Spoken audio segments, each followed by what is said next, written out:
Hello everyone, welcome back to my channel Tiska academy.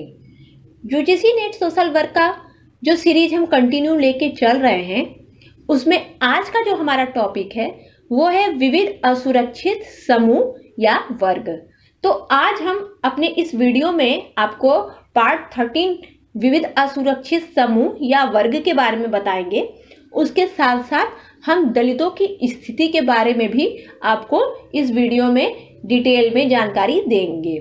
तो आप हमारे वीडियो पे शुरू से लेकर लास्ट तक बने रहिएगा और हमारे चैनल को सब्सक्राइब जरूर कर दीजिएगा, ताकि इससे रिलेटेड और भी जो वीडियो आएंगे वो आपके पास तुरंत पहुंच सके।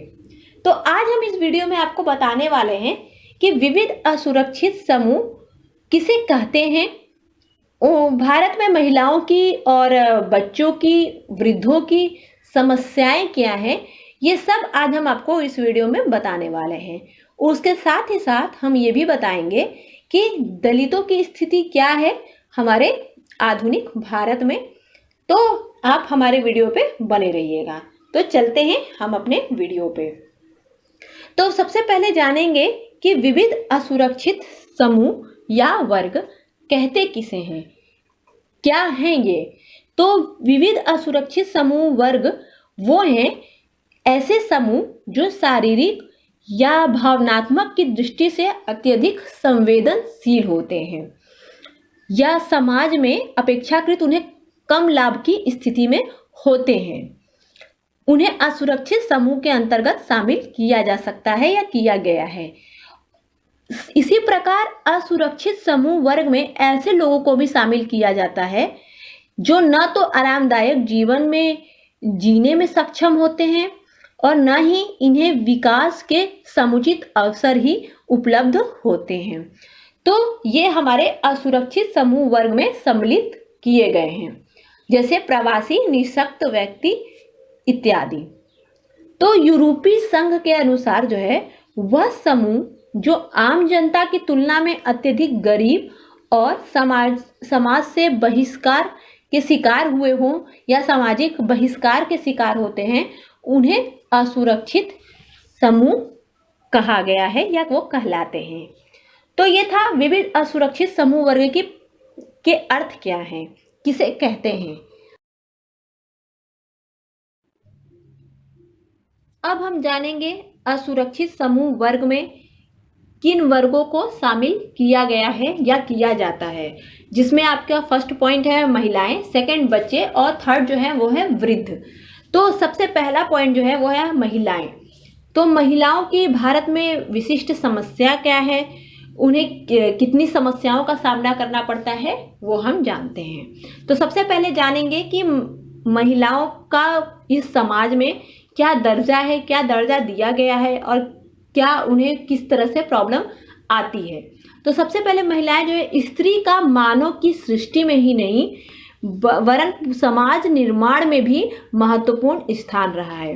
तो जो महिलाएं होती हैं उनका मानव की सृष्टि में ही नहीं बल्कि उनका समाज के निर्माण में भी बहुत बड़ा योगदान रहा है और वो बहुत बड़ा योगदान देती हैं। स्त्री और पुरुष दोनों मिल करके ही परिवार का निर्माण करते हैं। जैसा आप सभी जानते हैं कि स्त्री और पुरुष दोनों मिल करके ही परिवार बनाते हैं और परिवार का निर्माण करते हैं। किसी समाज में यदि महिलाओं को पुरुषों के बराबर का दर्जा दिया गया है तो किसी समाज में उन्हें पुरुषों की तुलना में बहुत कम ही अधिकार प्राप्त हुए हैं। तो ये हमने बताया आपको महिलाएं की डिफिनेशन। अब हम जानेंगे कि भारत में महिलाओं की विशिष्ट समस्याएं क्या हैं, किस कारण जो है उन्हें समस्याओं का सामना करना पड़ रहा है। तो महिलाओं को अनेक प्रकार की समस्याओं का सामना करना पड़ता है, जिसमें पहला है शिक्षा में असमानता, शैक्षिक समस्याएं या शिक्षा में असमानता। जैसा कि आप सभी जानते हैं कि वैदिक साहित्य से यह पता लगाया गया है कि वैदिक युग में लड़की का भी उपनयन संस्कार होता था और वह लड़कों की भांति आश्रमों में शिक्षा के लिए जाती थी, पर धीरे धीरे उन्हें शिक्षा से दूर किया जाता रहा और उसके लिए एकमात्र संस्कार विवाह ही माने जाने लगा। तो आज जो है वो समाज में विद्यमान है। इसलिए महिलाएं जो है वो शिक्षा से वंचित रह गई हैं, या उनकी सबसे बड़ी समस्या शिक्षा रह गई है। सेकंड है दहेज। दहेज एक ऐसी समस्या है जो कानून बनाने के बावजूद भी बनी हुई है, चली आ रही है, और हजारों स्त्रियों को दहेज न लाने के उत्पीड़न में बहुत परेशानियों का, समस्याओं का सामना करना पड़ रहा है, और जिससे वो तंग आकर के जो है आत्महत्या कर लेती हैं। तो ये सब जो है महिलाओं की समस्याओं में शामिल किया गया है। थर्ड है यौन शोषण। यह महिलाओं की बहुत ही प्रमुख समस्याएं हैं, चाहे वो घर में हो, चाहे वो किसी कार्य स्थल या जहाँ वो कार्य करने जाती हैं, काम पे जाती हैं, वहाँ की बात हो। आज भी स्त्रियां जो हैं कहीं भी सुरक्षित नहीं रह गई हैं। आज भी स्त्रियों को विविध रूपों में यौन शोषण तथा यौन उत्पीड़न का शिकार होना पड़ता है। स्त्रियों से छेड़छाड़ और कार्यस्थलों पर उनके शोषण की घटनाएं सामान्य हो गई हैं, जो समाज में बड़ी समस्या का रूप ले ली हैं। थर्ड है हिंसा। तो महिलाओं की एक अन्य समस्या उनके प्रति होने वाली हिंसा भी है। यह हिंसा विविध बहुत प्रकार के रूपों में है। उनकी घरेलू हिंसा, कार्यस्थलों पर होने वाली हिंसा, ये सब जो है हिंसा उन बहुत ही महत्वपूर्ण समस्याएं ले ली हैं। हिरासत की स्थिति में हिंसा, बलात्कार, यौन उत्पीड़न, अश्लीलता, वेश्यावृत्ति, ये सब जो है हिंसा के स्वरूप हैं। और है लास्ट हमारा लिंग भेदभाव। समाज भेदभाव तथा अत्याचार महिलाओं के साथ जन्म से ही प्रारंभ हो जाता है। सामाजिक भेदभाव और उनके ऊपर अत्याचार ये महिलाओं के जन्म से ही स्टार्ट हो गया है। परिवार में समाजीकरण की प्रक्रिया में इस भेदभाव को स्पष्ट रूप से देखा जा सकता है। लड़कों एवं लड़कियों के असमानता से संबंधित मूल्य समाजीकरण के माध्यम से हस्तांतरित हो जाते हैं। इसी भांति सामाजिक भेदभाव का यह अत्याचार पीढ़ी दर पीढ़ी हस्तांतरित होता रहता है। तो ये है महिलाओं की विशिष्ट समस्याएं, जो कि उन्हें समस्याओं का सामना भारत में करना पड़ता है। अब हम जानेंगे बच्चे जो है किस तरीके से समस्याओं का शिकार हो रहे हैं और उनके ऊपर समाज में किस तरह से अत्याचार हो रहा है। तो बच्चे जो हैं वो समाज का सबसे असुरक्षित भाग होते हैं, क्योंकि वो दूसरों पर निर्भर होते हैं, वो कमजोर और निर्बल होते हैं। तो अब हम जानेंगे कि बच्चों की विशिष्ट समस्याएं हैं क्या। तो सबसे पहला है बाल श्रम या बाल मजदूरी। बाल मजदूरी या बाल श्रम तो किस तरह से ये समस्या का रूप बच्चों में लेती है। तो अपरिपक्व वयस्कों की तरह जीवन जी रहे बच्चे बस थोड़े से मेहनतानों के लिए घंटों परिस्थितियों में काम कर रहे हैं। उनके स्वास्थ्य, मानसिक, शारीरिक विकास के अवरुद्ध करते हैं। कभी कभी वे अपने परिवारों से अलग होते हैं और बेहतर भविष्य प्रदान करने के लिए अर्थपूर्ण शिक्षा तथा प्रशिक्षण के अवसरों से वो वंचित हो जाते हैं। बाल मजदूर कई तथ्यों के समायोजन का परिणाम है। गरीबी, अज्ञानता, निर्भरता, अभिभावक की बेरोजगारी, विद्यालय तक पहुंच का नहीं होना, ये सब जो है बाल मजदूरी में बच्चों के लिए विशिष्ट समस्या का रूप ले ली है। अब हम जानेंगे सेकंड क्या है। सेकंड पॉइंट है उत्पीड़ित बच्चे। उत्पीड़ित बच्चे के अंदर अभिभावक, देखरेखकर्ता, मालिक और उन व्यक्तियों को शामिल करते हुए जो सरकारी और गैर सरकारी अंगों का प्रतिनिधित्व करते हैं। इनके द्वारा बच्चों के साथ की गई बदसलूकी के परिणाम स्वरूप ही बच्चे उत्पीड़न के शिकार होते हैं। और इस तरह के उत्पीड़ित बच्चे जो है वो शारीरिक, मानसिक और मनोसामाजिक विकास, अयोग्यता और मृत्यु का कारण बनते हैं। तो ये था सेकंड। थर्ड है हमारा संकटग्रस्त परिवारों के बच्चे। तो संकटग्रस्त परिवार ऐसे परिवार होते हैं जिनकी सामाजिक, आर्थिक, सांस्कृतिक दबाव या किसी अन्य मनोवैज्ञानिक समाज के कारण बिखरने या उनके संबंध टूटने की संभावना रहती है। इन परिवारों के बच्चे अवहेलना, परित्याग और दरिद्रता को लेकर असुरक्षित रहते हैं। ये था हमारा थर्ड पॉइंट। अब हम चलते हैं लास्ट पॉइंट अपने कि वस्तु दुरुपयोग में लिप्त बच्चे, जो वस्तु दुरुपयोग में लिप्त हो जाते हैं, गलत चीज का उनके ऊपर प्रभाव पड़ने लगता है, वो बच्चे। तो वस्तु दुरुपयोग में ड्रग्स, शराब को चिकित्सिक उपयोग के अतिरिक्त प्रयोग में लाना एवं मात्रा, क्षमता, बारंबारता इस शैली में ऐसे उपयोग करना जिससे एक व्यक्ति को मानसिक, शारीरिक कार्य प्रणाली में क्षति पहुंचाती है और सामाजिक एवं स्वास्थ्य के रूप में बहुत ही नुकसान पहुंचाती है। तो ये था बच्चों की विशिष्ट समस्याएं। भारत में बच्चे जो है उनके किस टाइप की समस्याएं हैं, ये सब जो है हम आपको बताएं। अब हम जानेंगे लास्ट अपना कि वृद्ध लोगों की क्या समस्याएं हैं। तो वृद्ध जो है, आज जो है हमारे समाज में वृद्ध लोगों को निम्न स्तर दर्जे के व्यवहार का सामना करना पड़ रहा है। देश में तेजी से सामाजिक परिवर्तनों के दौर जो है चालू है। इस कारण वृद्धों की समस्याएं जो है विकराल रूप धारण कर ली है और इसका मुख्य कारण देश में उत्पादन और मृत्यु दर का घटना, राष्ट्रीय और अंतर्राष्ट्रीय स्तर पर जनसंख्या की गतिशीलता है। तो वृद्धावस्था की क्या समस्याएं हैं, उसमें है सबसे पहला अशक्त शरीर। वृद्धावस्था तक आते आते मानव शरीर जो है वो थकने लगता है, कमजोर हो जाता है। उनके अंदर जो है काम करने की जो क्षमता होती है वो खत्म होने लगती है। शारीरिक क्रियाएं उम्र के साथ साथ शरीर को शिथिल बना देती हैं। तो ये जो है इस झुर्रियों के रूप में स्पष्ट होती हैं। वर्तमान समय में जहां चिकित्साएं सेवाएं उत्कृष्ट हुई हैं, वहीं बनावटी रहन सहन तथा खान पान, फास्ट फूड के चलन जो है मानव स्वास्थ्य को प्रभावित करता है। आसक्त ये जो है मानव स्वास्थ्य पे, मानसिक स्वास्थ्य पे, शारीरिक स्वास्थ्य पे जो है बुरा प्रभाव डालती है, जिससे जो है शरीर क्षीण हो जाता है एवं अशक्त शरीर बुढ़ापे का कष्टकारी बनाता है। तो ये था वृद्धावस्था की समस्याओं का फर्स्ट टॉपिक, अशक्त शरीर। सेकंड है अकेलापन या एकाकीपन।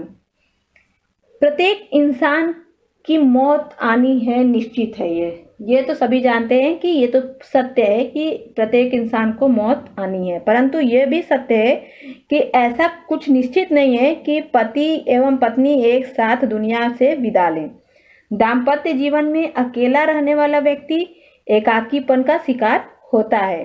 किसी भी व्यक्ति को अपने जीवन में जीवन साथी की सबसे अधिक आवश्यकता जो उनको बुढ़ापे में ही होती है या प्रौढ़ अवस्था में ही होती है। प्रौढ़ अवस्था में अपने विचारों के आदान प्रदान का एकमात्र माध्यम जीवन साथी ही बनता है। इसलिए प्रौढ़ व्यक्ति जो है साथी के अभाव में भी अकेलापन हो जाता है या अकेलापन फील करता है, महसूस करता है। और जो हमारा लास्ट टॉपिक है वो है आर्थिक निर्भरता। प्रत्येक वृद्ध इतना सौभाग्यशाली नहीं होता कि वह अपने जीवन के अंतिम पड़ाव पर आत्मनिर्भर बना रहे। सभी जो है इतने जो है सौभाग्यशाली नहीं होते हैं कि वो अंतिम अपने लास्ट तक जो है वो आत्मनिर्भर रहे या अपने लिए कुछ न कुछ ऐसा रखे हों जिससे वो उनको सहायता की जरूरत ना हो। उनकी आय के स्रोत उनके भरण पोषण के योग्य जीवन पर्यंत बने रहें, जैसे पेंशन प्राप्त करना, मकान, दुकान, जायदाद का किराया, पूंजी पर बैंक ब्याज की आय, रॉयल्टी से आय, किसी भी प्रकार से आने वाली आय जो है वो उनके पास बनी रहे बुढ़ापे तक। ऐसा संभव नहीं है सभी वृद्धों के लिए या सभी वृद्धों के लिए जो है वो ये संभव नहीं होता है। तो प्रत्येक वृद्ध के अपने जीवन भर की बचत और उनके ब्याज से प्राप्त आय शेष जीवन के निर्वाह के लिए पर्याप्त नहीं होते, इसलिए उनकी आर्थिक स्थिति अव्यवस्थित हो जाती है। इसके अतिरिक्त वृद्धावस्था की समस्याओं में सुरक्षा की समस्या, शारीरिक विकलांगता, संतानों की समस्याओं से तनाव, मौत का भय, नई पीढ़ी से सामंजस्य का अभाव, ये सब जो है शामिल हैं। तो ये था असुरक्षित समूह वर्ग में आने वाली समस्या जो आई हैं, जो समस्याएं हैं वो क्या क्या हैं और किसको किसको जो है ये समस्याएं ज़्यादा उठानी पड़ती हैं, ये हमने आपको बताया। अब हम आपको बताएंगे कि दलित है क्या, दलित कहते किसे हैं, तो और आधुनिक भारत में दलितों की स्थिति क्या है।